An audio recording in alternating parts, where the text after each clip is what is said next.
Good morning, guys. I got good news and I got bad news. The good news is, I just got the documents that advise exactly what I'm gonna get paid out. The bad news is because I only just got my tax card fixed the other day. That also means that they want to pay out my welfare outside of the tax card, which means I'm gonna have to pay 55% taxes. My only hope is to wake up early on the 29th of December. That's the final day before I get paid out. I get paid out the 30th. So the 29th is the final day where these where I can call some office here in Denmark, the welfare office, I guess, and explain to them the situation that I would very much like for them to have my payout go through the tax card first, so I don't have to pay quite as many taxes. I may have a few extra thousand Danish available to myself. It also seems to me that they're giving me the full rate as if I'd been living in Denmark for the past 10 years in a row, or the past 9 out of 10 years. Since I haven't, I should have gotten less paid out. But hey, I'm not gonna complain. I'll take the full money. It's more than I ever got in welfare. I used to be on welfare for like 3.5 years in a row back in my early days, in my young days. And it was basically nothing. But yeah, this is a considerable amount, except right now I have to pay 55% taxes. So on the 9th, or sorry, the 29th of December, I am gonna set a million alarm clocks for, 5 minutes to 9 a.m.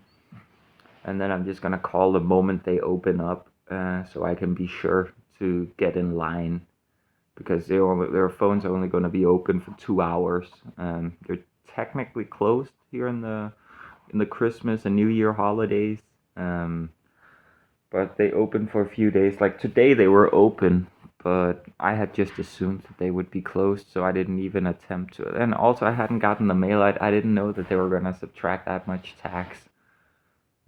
But yeah, 29th is the final day. I better call them then. And maybe able to get a little more money if I do. Ah, please, I'm crossing my fingers. I could use a little money for myself. Because otherwise, it looks like I'm just gonna have to spend all of that welfare on paying the rent here this month, like the full rent. Because my friend who lets me stay here, he's not gonna get any money paid out next month at all, and he hasn't signed up for welfare or anything. So that means that if I don't pay for the rent, then this apartment, he's gonna lose it, and I feel bad for him losing the apartment. So of course I'm gonna pay it. I'm just gonna have to collect some extra bottles, I guess. Ah, but good morning, guys. I'm listening to the Doomer version of Last Christmas. It's really good, guys. Like, it's really good. And I'm making some eggs for breakfast. Some tea, too. Did all the dishes. Oh, not all of these, just some of them. It's all clean, though. Some of it is from yesterday. I was talking to my mom. She was out walking the dogs, but then some special breed of dog came around, and she was like, "Oh my God, I need to put the phone down. I need to check out. Like, I need to talk to the owners." You know. But I think she's gonna call me back in a second. I'll talk to her while I eat breakfast. Oh yeah, guys, you'll notice that instead of making scrambled eggs with 6 eggs and 4 pieces of bread or rye bread, I'm using 6 pieces of rye bread and 6 eggs just to squeeze down a few extra calories every day. I mean, I did miss scrambled eggs. It's been a while since I've had it. But honestly, I'm too broke to be eating that. I need to eat rye bread with everything, because you got like 230 calories per 100 gram in there. One of these packs is like a kilo damn near, so that's like 2,300 calories. Yeah, I need to eat more rye bread. It is cheap. They keep putting it for sale because it keeps getting too old, the expiry date. But the thing is, rye bread, it can keep for like at least 2 months past the expiration date without any sign of mold or anything. So yeah, and it's healthy. It's really healthy too. So I'm just eating a lot of rye bread, trying to save money. The online education, the online teachers education, I don't know, man, it's buggy. They sent me some mail to activate some account, but it doesn't work. Like, there's no real way that I can contact them. They're on vacation.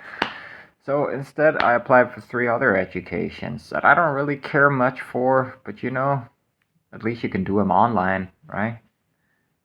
Um, and I'm just spending all day looking into other different types of online education I can sign up for.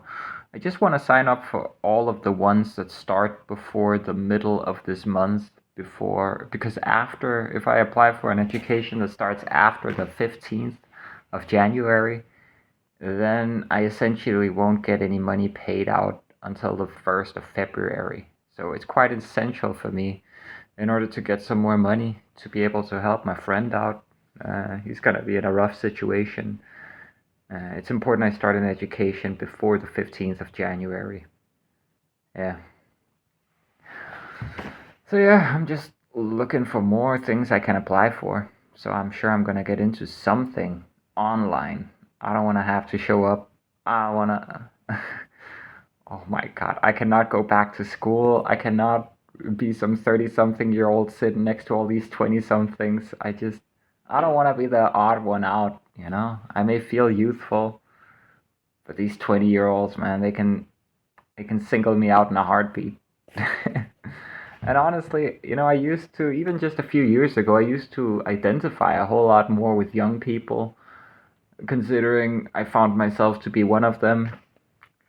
But increasingly, I can feel a widening chasm between myself and the 20-something-year-olds. I definitely feel like I've achieved unk status, you know? They just don't really take me all the way seriously as they would someone their own age, simply because I'm older. I'm just more boomerish to them. They're just incapable of taking me serious to the same level as they would their peers. And I understand. I've been there myself. But yeah, there's no reason to actually have to show up in some school. Even if it's only for a couple of months before I could start something online, I'd much rather just, I guess, remain a little more isolationist. Hey guys, I'm listening to The End of You Big. Really good book by Philip K. Dick. I'm out on the electric unicycle, picking up bottles. You know me. I went for an evening run. I didn't really get much. I spotted another bottle collector, so I just said fuck it, let him have the rest of the train station. It's not like there was anything there to begin with. And instead, I'm gonna go by on a bit of a nostalgic ride by the emulsion factory coming up on my right here. I don't know, there's just something... well, I guess the wind is blowing in the opposite direction. But usually when I ride here, I can smell the emulsion factory chemicals or whatever. It's become a nostalgic scent to me, because that was the scent I was riding by every day when I went out here to sleep. But yeah, I'm just going down here to the water, rolling up a cigarette, and just looking out on the water, thinking about the future. It's important to go out, and actually do something at the end of a chore. If you just go out to do chores all the time, you're like picking up bottles, that's a bit of a chore, and you just do it for that, you're gonna start resenting the idea of going out to do that. So if you always end up whatever chore you're doing with some kind of a nice little period at the end of it, like going out here, smoking a cigarette away from everyone, out in nature. That's a pretty nice way to end a bottle collection run. I didn't make much, less than 10 krona, I'm sure. But it's Christmas, everyone's home, no one's out drinking soda and beer and stuff, so it kind of makes sense. I kind of expected. But what can I do? I still need the money.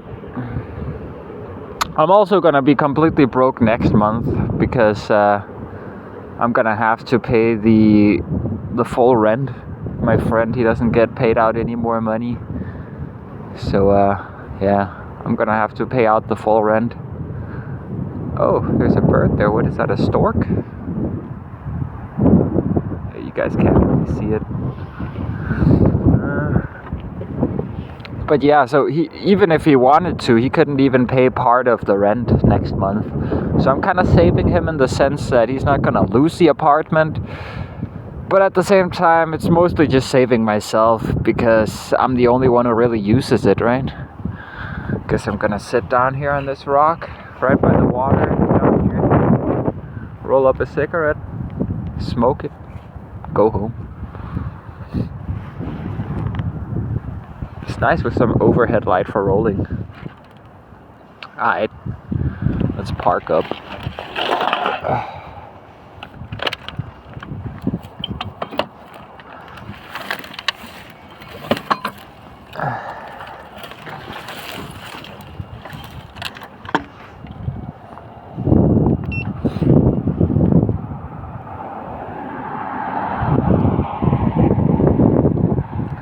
There we go. Alright. I'm going through the last 10 minutes of Ubik. It's getting interesting. With Jory and Ella and all that. No spoilers though. About to eat some spypølse, the Danish sausage. I don't know, aged, cured sausage. It's not really aged that much or cured that much. But of course on rye bread. I forgot to butter the rye bread actually. But with remoulade and what do you call it? Roasted onions. And a bit of pepper there too. I just finished the shower and I'm feeling really nostalgic right now. I feel like watching some anime, but honestly, I think I'm gonna do the responsible thing and not, because I like deep, emotional, hard-hitting animes, and that's what I feel like watching right now. But I can't test fate, you know. I don't wanna try and get too depressed. Tomorrow is Christmas, at least in Danish terms. We celebrate Christmas on the evening of the 24th. That's when all of a sudden Grandpa has to excuse himself, feeling like he's got a bad stomach, an upset stomach, go to the bathroom, and then wouldn't you know it, just a few minutes later, Santa shows up with the presents after Christmas dinner. And then, of course, just when Santa leaves, all of a sudden Grandpa comes back from taking the most massive dump in history. And everyone's like, Grandpa, Grandpa, Santa was just here, you just missed it. And he's like, oh no, what? Really? I did? you know?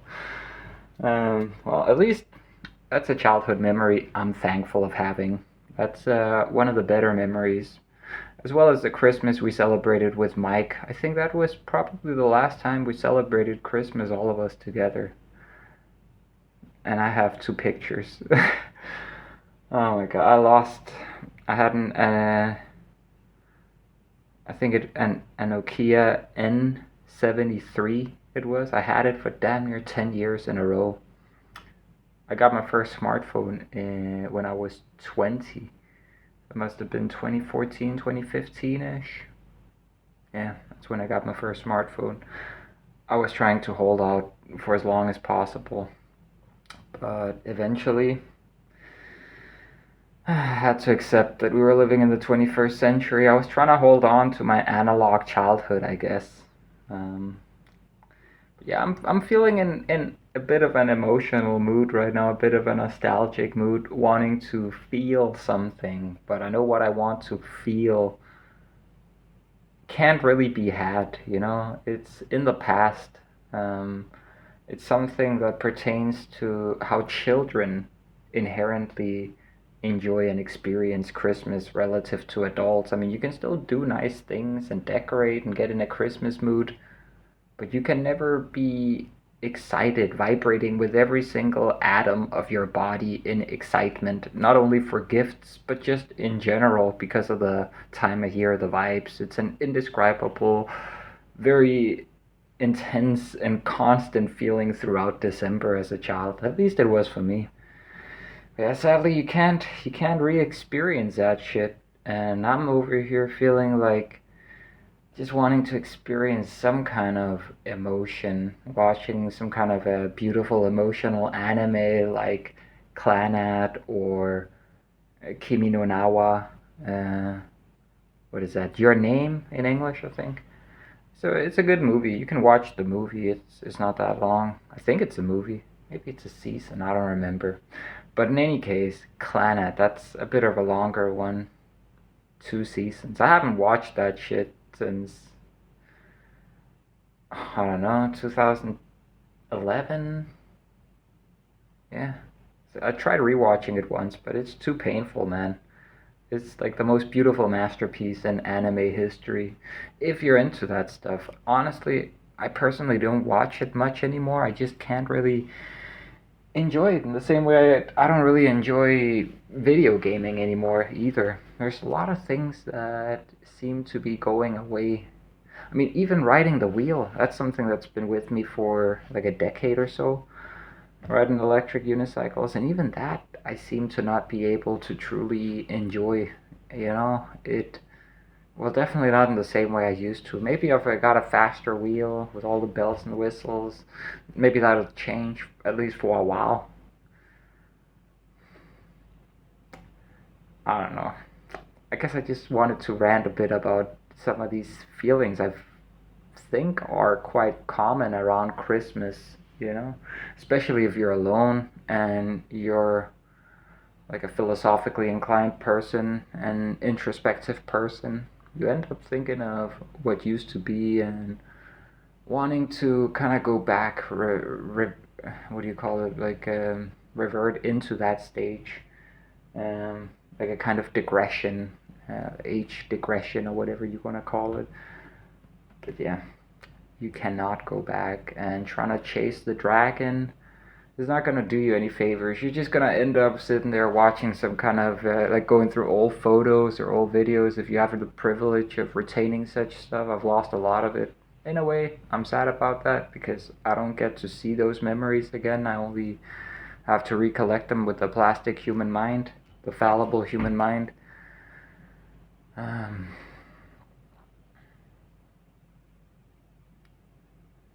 but yeah, otherwise you just end up consuming some emotional slop. Well, it doesn't even have to be slop. It can be genuinely good. That's probably the worst thing you can do. Watching something like Clannad, watching something very emotionally charged. Well, I guess it depends who you are and where you are in your life, if you're alone and all that. Um, but yeah, I'm starting to feel the sands of time slipping away at an increased and very perceivable rate after Mike dying. That shit really woke me up to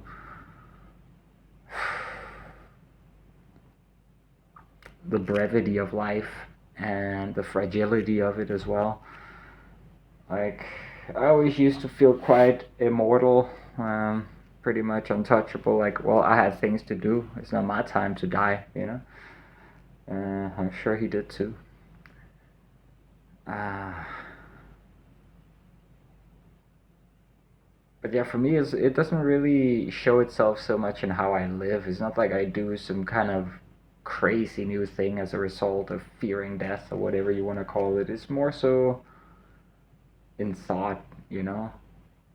I've become a lot more scared of the idea of all of these things that I used to have.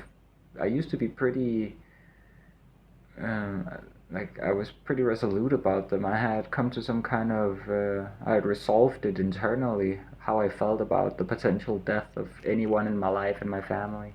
But yeah, after that experience, I feel like I've kind of reverted back, not exactly to being scared, but more so, I don't know, maybe a little concerned, a little uneasy. I'm not exactly sure about the right term. about the brevity of life and the fact that, you know, either everyone I know is gonna die if I live long enough, or I'm gonna die all of a sudden, you know? And, you know, I'm probably not gonna go out easy, in the sense of dying young, in the sense that I don't have to experience everyone dying around me. I mean, you could say that's one positive thing about dying young, not having to experience all of the death that would have come, and that you would have had to deal with, like the death of your parents or your siblings or your partner or whatever. Like, that's something he doesn't have to concern himself with. Of course, the price for that removal of concern is the ultimate sacrifice, right? It's you have to die. But I guess in a sense that is one positive thing, because if you live for long enough, yeah, eventually it's only gonna be you standing, or everyone you know will have died. Yeah. Or you may lose half of everyone, and then you croak yourself before saying goodbye to the other half. Yeah, maybe I don't know. It's a little like irrelevant, but yeah, I just that's what I'm thinking about. But yeah, I'm just gonna boil some water, have some tea, and try and distract myself from watching any kind of emotional anime or whatever else. Yeah, just kind of, I guess, just have an entertainment night focused on just fun, fun, fun. I started getting cravings. I'm making Danish style pancakes. This time I'm properly melting the butter, so I'm not gonna get clumps in my stuff. Alright, I'll show you in a second. 200 grams of all-purpose flour, 2 tablespoons of sugar, quite a bit of cardamom. I use too much because I love it. This is 25 deciliters of water, or of milk, sorry. 4 eggs that I'm gonna use the same amount of milk for. It's yeah, a quarter of a liter, and I'm gonna whisk that together with that, and another 25 is it deciliters, centiliters? Ah, shit, man, I'm too tired right now. Yeah, I'm gonna whisk this together right now. Add the butter, then whisk this together with the same amount of milk, and then combine the two of them. Whisk it together a final time, and then I'm gonna fry it. Let's go. And we got the milk and eggs whisked up together, and the rest of the ingredients with the melted butter. I'm gonna add one to the other. Not that the eggs and milk are properly whisked up. And now I'm gonna work on whisking this together.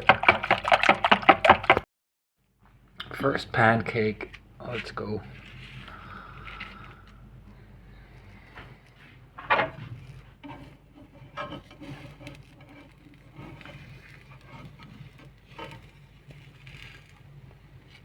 It's a little longer. I'll eat this one in the meantime.